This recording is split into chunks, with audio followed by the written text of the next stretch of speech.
Hello friends, welcome to educational insight. दोस्तों, अगर आप बेसिक शिक्षा परिषद के नियंत्रणाधीन उत्तर प्रदेश के किसी भी परिषदीय विद्यालय में बतौर शिक्षक शिक्षिका भाई बहन कार्य कर रहे हैं तो ये वीडियो, ये इन्फॉर्मेशन, ये लेटेस्ट अपडेट्स आपके लिए बहुत ही ज़्यादा इम्पॉर्टेंट और इन्फॉर्मेटिव होने जा रहा है। दोस्तों, बेसिक शिक्षा परिषद के नियंत्रणाधीन उत्तर प्रदेश के परिषदीय विद्यालयों में पदोन्नति का मामला तो अभी विचाराधीन है और वो विचाराधीन इस बात को लेकर के है कि शिक्षकों ने ही कोर्ट केस कर रखे हैं। नए शिक्षक जो टेट की भर्ती से प्राथमिक विद्यालयों में आए, उनका मानना है कि सहायक शिक्षकों के चयन और पदोन्नति की जो प्रक्रिया है उसमें टेट की अनिवार्यता हो और जो शिक्षक टेट पास नहीं हैं उनको पदोन्नति की प्रक्रिया से बाहर का रास्ता दिखाया जाए।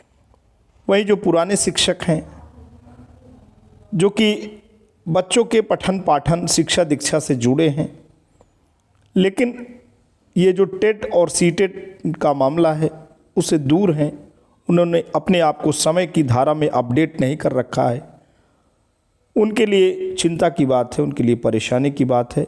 आरटीई जो रूल आया उससे पहले कि वो शिक्षक हैं, राइट टू एजुकेशन एक्ट के तहत नई नई बातें आई, शिक्षकों की नियुक्ति की प्रक्रिया में नई बातें शुमार हुई। इन सारे बिंदुओं से वो शिक्षक दूर हैं, लिहाजा मामला कोर्ट कचहरी के गलियारे में टहलता हुआ नजर आ रहा है और सरकार इस मामले में तगड़ी पहल नहीं कर रही है कि प्रमोशन का भी रास्ता क्लियर हो और शिक्षकों में जो मनहूसी और एक प्रकार से मनोबल की कमी दिख पा रही है एक ही जगह डटे रहने से, वो भी रास्ता क्लियर होना चाहिए। अब विभाग एक काम तो दोस्तों बहुत ही ईमानदारी के साथ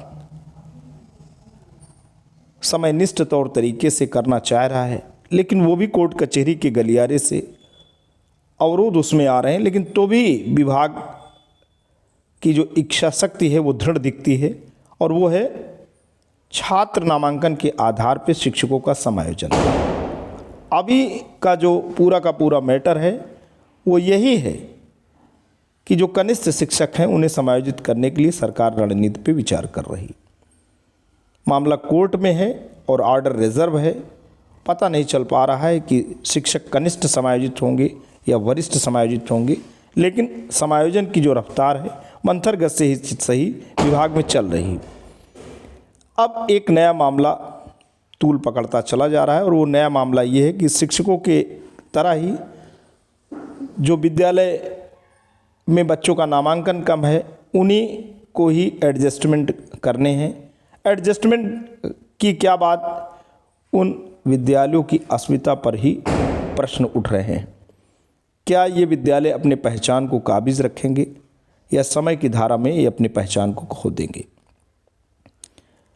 क्योंकि वहाँ के जो बच्चे हैं, वहाँ की जो व्यवस्था है उसको पास के ही ग्राम पंचायत के में स्थित विद्यालय में मर्ज करने की बात चल रही है और महानिदेशक स्कूल शिक्षा का ये मानना है, ये उनका कहना है कि केंद्र से दिशा निर्देश मिले हैं, यानी भारत सरकार से कि जो एजुकेशन डिपार्टमेंट है वहाँ से ऐसे निर्देश आए हैं और ऐसा हमें करने हैं। जबकि राइट टू एजुकेशन एक्ट में ये बात कही गई है कि कोई भी बच्चा दूरी के आधार पे, यानी 1 किलोमीटर की रेंज में प्राइमरी स्कूल होंगे और अगर ये रेंज से दूर कोई स्कूल आते हैं तो बच्चों को विवश न किया जाए कि वो 1 किलोमीटर का दायरा क्रॉस करके किसी दूसरे स्कूल में जाकर के शिक्षा दीक्षा ग्रहण करने। उसी आधार पर स्कूल खोले गए। अब ये मामला भी दोस्तों सरकार अगर इसको मूर्त रूप देगी, अमली जामा पहनाएगी, तो जो पहले के बने बनाए कानून है उसके आधार पर शिक्षक क्या निर्णय लेते हैं ये तो आप बखूबी जानते हैं। लेकिन अभी शिक्षकों के समायोजन की कार्रवाई और विद्यालयों को भी समायोजित करने की कार्रवाई विभाग में गतिमान है। आइए आज देखते हैं पेपर की सुर्खियों में जो महत्वपूर्ण बातें आई हैं वो क्या बयां करती हैं। 50 से कम नामांकन पर विद्यालय हो जाएंगे मर्ज। महानिदेशक के आदेश से दोस्तों शिक्षकों में मची है खलबली। ग्राम पंचायत बनेंगे आधार। अगर ग्राम पंचायत में कोई पड़ोस में कोई विद्यालय है जहां 50 से कम नामांकन है तो उसकी जो आइडेंटिटी है, उसकी जो अस्मिता है, उस पर संकट मंडरा रहे हैं। कम नामांकन विद्यालयों का अस्तित्व होगा समाप्त। तो दोस्तों नवभारत टाइम्स जो कि दैनिक प्रमाणिक पत्र है, वहाँ से सूचना और न्यूज़ आ रही है कि जल्द बंद हो सकते हैं 27,000 बेसिक स्कूल। डीजी मैम ने बैठक में दिए मर्जर की तैयारी करने के निर्देश। यूपी के 27,000 से ज़्यादा बेसिक स्कूल जल्द ही बंद किए जा सकते हैं। शिक्षा विभाग ने इसकी तैयारी कर ली है। ये वे स्कूल हैं जिनमें विद्यार्थियों की संख्या 50 से कम है। दूसरे नज़दीकी स्कूलों में इनका मर्जर किया जाएगा। डीजी कंचन वर्मा ने हाल ही में हुई समीक्षा बैठक में इस बाबत सभी बीएसए को निर्देश दिए। साथ ही कहा इस मसले पर 13 या 14 नवंबर को बैठक करेंगी। इसमें सभी बीएसए से पूरी तैयारी से आने को कहा गया है। चिन्हित किए जा रहे नज़दीकी स्कूल। महानिदेशक स्कूल शिक्षा कंचन वर्मा ने जून में यूडाइस पोर्टल से हर जिले के ऐसे स्कूलों का ब्यौरा इकट्ठा किया था जिनमें विद्यार्थियों की संख्या 50 से कम है। ऐसे स्कूलों की संख्या 27,931 थी। उसके बाद सभी जिले के बीएसए को यह ब्यौरा भेजकर स्थिति पर खेद जताया था। साथ ही स्कूलों से इस पर स्पष्टीकरण मांगने के निर्देश दिए थे। डीजी के निर्देश पर ही सभी बीएसए ऐसे नज़दीकी स्कूल चिन्हित कर रहे हैं जिनमें 50 से कम बच्चों वाले स्कूल मर्ज किए जा सकते हैं। डीजी ने 23 अक्टूबर को शिक्षा विभाग की समीक्षा बैठक की थी। मीटिंग मिनट्स में साफ तौर पर स्कूलों के संविलियन को लेकर कार्य योजना बनाने की बात कही गई है। हालांकि इस संबंध में कंचन वर्मा का कहना है कि 50 से कम बच्चों वाले स्कूलों का ब्यौरा सिर्फ इसलिए जुटाया जा रहा है ताकि यह देखा जा सके कि कैसे इन स्कूलों की परफॉर्मेंस में सुधार किया जा सकता है। अब सबसे बड़ी बात जो इस मार्ग में रोड़ा है वो है right to education act. Right to education act ये कहता है कि 1 किलोमीटर की परिधि में एक प्राइमरी स्कूल और 3 किलोमीटर की परिधि में एक अपर प्राइमरी स्कूल होना चाहिए। यह नियम इसलिए बनाया गया था ताकि किसी भी बच्चे को स्कूल से दूरी के कारण शिक्षा से वंचित ना रहना पड़े। स्कूलों का मर्जर हुआ तो इस नियम का उल्लंघन होना तय है। आगे चलते हैं दोस्तों, देखते हैं अमर उजाला ब्यूरो ने भी आज खबर छापा है। वो ये कहते हैं कि 50 से कम नामांकन वाले विद्यालय होंगे मर्ज। विद्यालय की दूरी, भवन व शिक्षक की उपलब्धता आदि की रिपोर्ट बनाने के निर्देश। जर्जर विद्यालयों का 1 महीने में कराना होगा ध्वस्तीकरण। इसमें ग्राम पंचायत की बात कही गई। हम पूरा का पूरा लेख आपके सामने रखते हैं कि प्रदेश में परिषदीय विद्यालयों में बच्चों की कम होती संख्या को लेकर ऐसे विद्यालयों का पास के विद्यालयों में संविलियन यानी मर्ज कराने की प्रक्रिया शुरू कर दी गई है। इसके तहत 50 से कम नामांकन वाले विद्यालयों को चिन्हित कर उनके पास के विद्यालय में भेजने को लेकर सभी जिलों में रिपोर्ट तैयार करने का निर्देश दिया गया है। वहीं जर्जर विद्यालयों को भी 1 महीने में ध्वस्त कराने की प्रक्रिया पूरी करने को कहा गया है। हाल ही में सभी मंडलीय सहायक शिक्षा निदेशक व बेसिक शिक्षा अधिकारियों की बैठक में यह जानकारी दी गई। इस सत्र में बच्चों की संख्या 1,49,00,000 है। वही केंद्र सरकार द्वारा विद्यालयों को पूर्ण रूप से क्रियाशील व औचित्यपूर्ण बनाने के निर्देश दिए गए हैं। केंद्र ने अपेक्षा की है कि कम नामांकन वाले विद्यालयों का पास के अन्य विद्यालयों में मर्ज करने की संभावना देख ली जाए। दोस्तों ये केंद्र ने एक्सपेक्ट किया है स्टेट गवर्नमेंट से, तो केंद्र का ही निर्देश है। केंद्र ने अपेक्षा किया है राज्य सरकार से कि अगर विद्यालयों में बच्चों का नामांकन कम है तो पास के विद्यालय में आप इसे मर्ज कर सकते हैं। 50 से कम नामांकन वाले प्राथमिक विद्यालयों से जुड़ी प्रक्रिया प्राथमिकता पर पूरी की जाए। इसे ध्यान में रखकर कार्य योजना तैयार की जाए कि उस ग्राम पंचायत में मानक विद्यालय हैं या नहीं। अब यहाँ पे बात हो रही है कि उसी ग्राम पंचायत में जहाँ पे कोई स्कूल 50 से कम का नामांकन रखता है, कोई मानक स्कूल है या नहीं।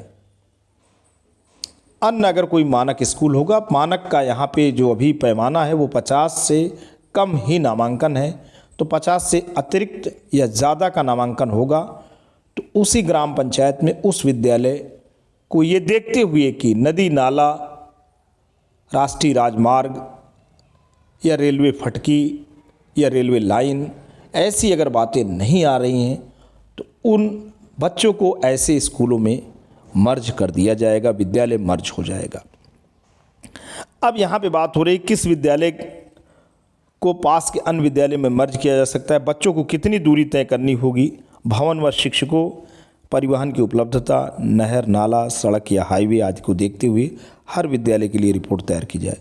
महानिदेशक स्कूल शिक्षा कंचन वर्मा ने कहा है कि ऐसे सभी विद्यालयों के बारे में जिले की एक संयुक्त बुकलेट तैयार की जाए ताकि 13 या 14 नवंबर को बीएससी की प्रस्तावित बैठक में इस बात पर भी चर्चा की जा सके।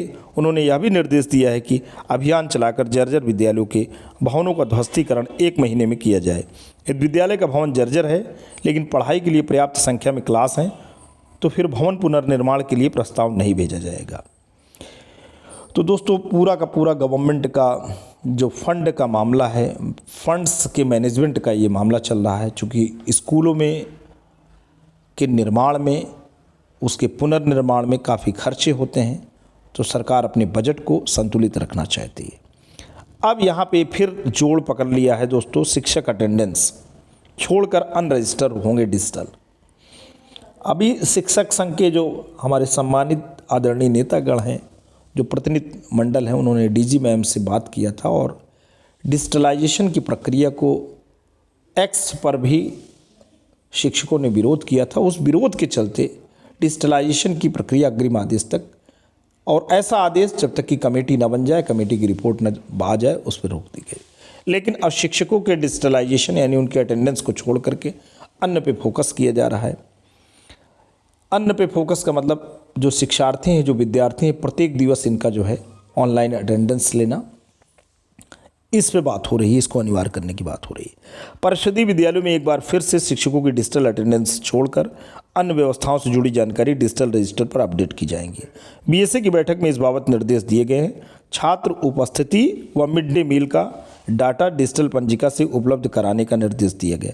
लेकिन अक्टूबर में सीतापुर, प्रयागराज, कौशाम्बी, भदोही, अलीगढ़, हापुड़ और बुलंदशहर में ही इस पर काम किया गया। महानिदेशक ने निर्देश दिया कि डिजिटल पंजिका के माध्यम से छात्र छात्राओं की उपस्थिति व एमडीएम संबंधी डाटा डिजिटल पंजिका पर उपलब्ध कराना सुनिश्चित करें।